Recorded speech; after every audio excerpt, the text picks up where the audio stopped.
29 अक्टूबर 2026 को है करवा चौथ का पावन व्रत, जिसको कर्क चतुर्थी व्रत भी कहते हैं। हमारे सनातन में हमारी माताएं बहनें अपने पति की लंबी आयु के लिए इस व्रत को बड़ी श्रद्धा के साथ करती हैं। लेकिन 2026 में स्थिति बड़ी गंभीर है। सुहाग का सामान और वस्त्र और सुहाग के लिए जो कर्क चतुर्थी का जो व्रत करके जो अर्घ दिया जाता है चंद्रमा को, उसके लिए करवा थाली, उसके लिए झारी कब खरीदनी चाहिए? क्योंकि 23 सितंबर से लेकर 28 अक्टूबर तक सारा समय खराब रहेगा। क्योंकि 23 सितंबर को पंचक लग जाएंगे, पंचक खत्म होंगे तो श्राद्ध लग जाएंगे 26 सितंबर से, और 26 सितंबर से श्राद्ध चलते चलते 10 अक्टूबर तक जाएंगे। 11 को नवरात्र है और 12 को शुक्र तारा अस्त्र हो जाएगा जो 28 को निकलेगा। जब तारा डूबता है या निकलता है तो 3 दिन तक वो शुद्ध रहता है। 3 दिन तक आप कोई शुभ कार्य नहीं कर सकते, और जब निकलेगा वो तो 3 दिन में बाद भी वो बाल्य अवस्था में रहता है।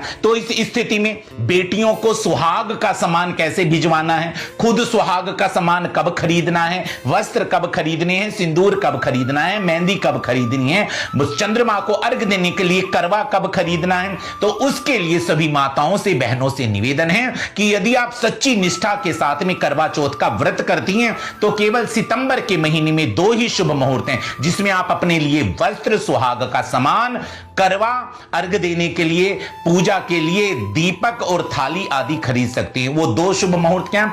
एक तो है 16 सितंबर 2026 दिन बुधवार का है।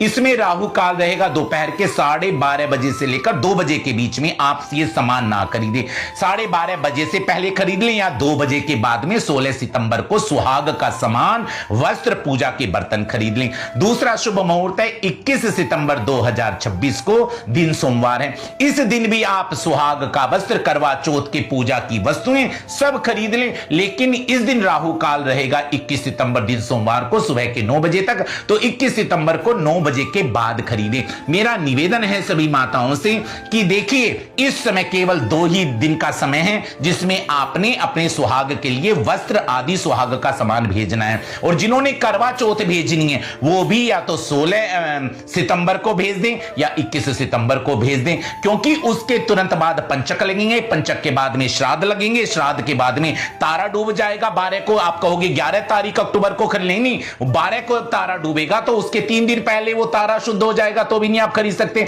28 को निकलेगा तो 3 दिन भी वो फिर अशुद्ध रहेगा। 29 तारीख को आप केवल खाने पीने की वस्तुएं खरीद सकते हैं, लेकिन वस्त्र, सुहाग का सामान और पूजा के बर्तन आप 16 सितंबर और 21 सितंबर को ही खरीदें। और इस जानकारी को माताओं तक, बहनों तक अवश्य पहुंचाएं।